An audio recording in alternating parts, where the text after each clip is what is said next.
Pascal Ziegler, nous voilà dans la salle du Red Star Mulhouse, au centre sportif. Dans un premier temps, je vais te laisser te présenter.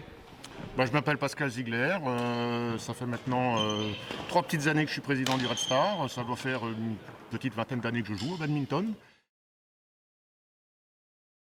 Un peu par hasard, il y a maintenant une petite trentaine d'années de ça, je pense. Enfin voilà, un ou deux copains. J'étais étudiant en fin de thèse. On a commencé à jouer comme ça pour le plaisir. Et puis de là, j'ai rencontré quelqu'un qui jouait dans un club, qui m'a amené à l'époque au Badminton Club de Mulhouse. Et c'est là que ça a commencé. Peu de temps après, les gamins, il y a eu des gamins qui ont suivi très vite. Et du coup, voilà, après, une fois que les gamins s'y sont mis, le père, il n'avait plus le choix, il fallait y rester.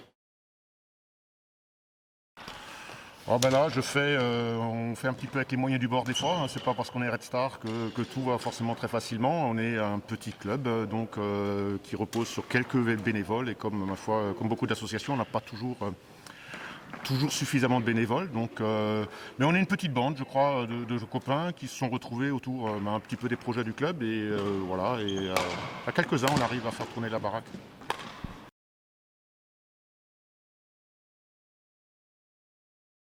Le club est quand même historiquement depuis maintenant plus de 10 ans à une équipe de haut niveau présente en top 12, donc ça c'est quelque chose de longue date au club. Et un petit peu plus récemment, ça date d'avant moi, puisque c'était à l'époque Simon Hupfeld qui avait, avec François bien évidemment, lancé notre académie. Donc ça fait maintenant 6 ans et quelques que cette académie est en place. Et donc entre le haut niveau, l'académie, et puis depuis quelques années, là c'est peut-être depuis 3-4 ans maintenant, l'événementiel avec des gros tournois, au championnat de France entre autres, play-off peut-être, qui vont venir. Voilà, donc faire rayonner le badminton sur la région mulhousienne.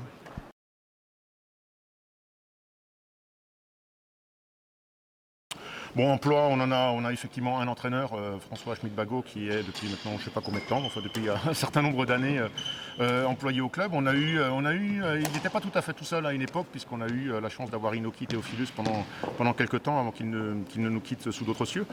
Au quotidien, je dois dire que je fais une grande confiance à François dans la gestion de son temps, de son organisation, entre l'école de jeunes, l'académie, et puis une aide quand même non négligeable sur le montage des projets, sur un peu d'administratif. Il a des emplois du temps bien chargés et je le remercie beaucoup pour tout ce qu'il peut faire.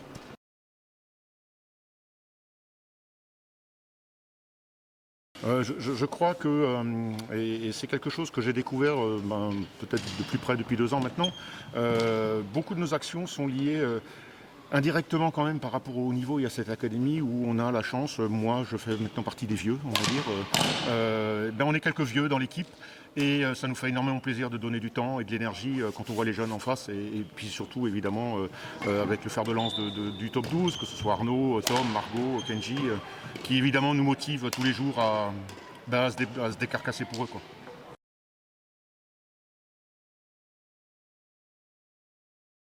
L'académie est en train de devenir vraiment centrale quelque part. C'est vraiment, c'est d'ailleurs comme ça qu'on l'a imaginé au début, ou qu'elle a été imaginée au début. C'était aussi bien en vitrine dans le monde sportif. Donc effectivement, ces dernières années, on arrive à accueillir quand même et à intéresser et à accueillir des jeunes joueurs venant de l'extérieur, enfin des jeunes et des moins jeunes d'ailleurs. Il y a une forme d'attractivité au niveau sportif. L'objectif étant évidemment de former ces jeunes et de les amener pour remplir nos équipes nationales, top 12 mais N2 aussi. C'était vraiment l'objectif premier. Et incontestablement au niveau purement local, là, vis-à-vis des instances, de la municipalité, de l'agglomération, c'est une carte de visite très importante aujourd'hui.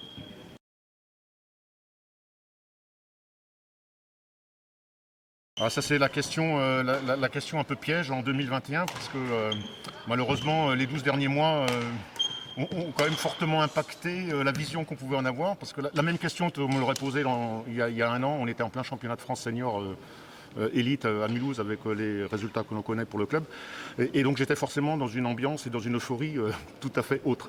Il est incontestable que la crise actuelle va se ressentir, je pense, dans beaucoup d'associations et le Red Star Mulhouse ne va pas échapper à cette crise de manque de licenciés. On est forcément sur une forte baisse actuelle. Mais aussi, on le sent bien dans l'équipe, tout autour de nous, une démobilisation des bénévoles, des parents et des bénévoles. Et donc, alors qu'on était dans une dynamique je crois, très positive et ascendante. J'ai l'impression qu'on va devoir repartir un peu de plus bas.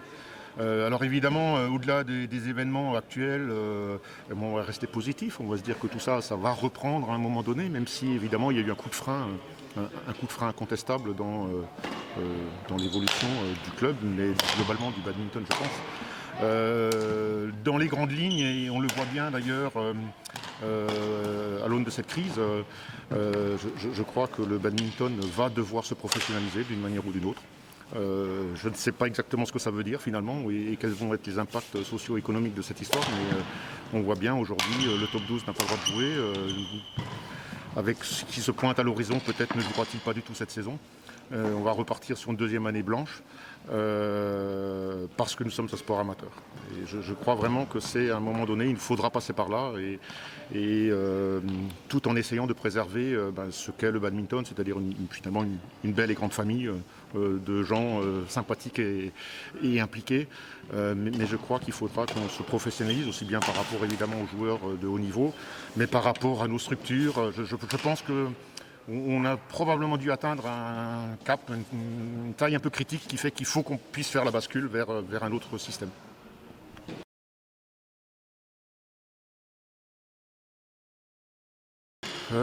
Déjà, j'aurais envie de dire, le club avait des ambitions quand même assez fortes et affichées sur à plus ou moins 12 mois par rapport à aujourd'hui. Que ce soit donc depuis les championnats de France élite, mais c'est vrai que nous avions au niveau du top 12 l'an dernier la possibilité, l'éventualité de participer à nos premiers playoffs. Playoffs que nous sommes encore censés organiser cette année en 2021 à Mulhouse. Donc le club a des ambitions sportives quand même affichées. Sans compter des ambitions olympiques de Tom qui... Si Tokyo a lieu, devrait aller à Tokyo. Mais si ce n'est pas Tokyo, on espère bien que Tom et Arnaud pourront être à Paris. Donc il y a du haut niveau qui continue. C'est vrai qu'une des ambitions que le club se doit d'afficher, c'est de s'élargir un petit peu. C'est vrai qu'on reste finalement un club qui a de très bons résultats au haut niveau, mais on reste un petit club. Et aujourd'hui, il faut qu'on arrive à redynamiser la base. Ça, c'est vraiment un objectif fort pour le club pour les années qui viennent. Pascal, merci beaucoup, au plaisir et en espérant que la crise se termine le plus vite possible. Ouais, il serait temps, on en a besoin.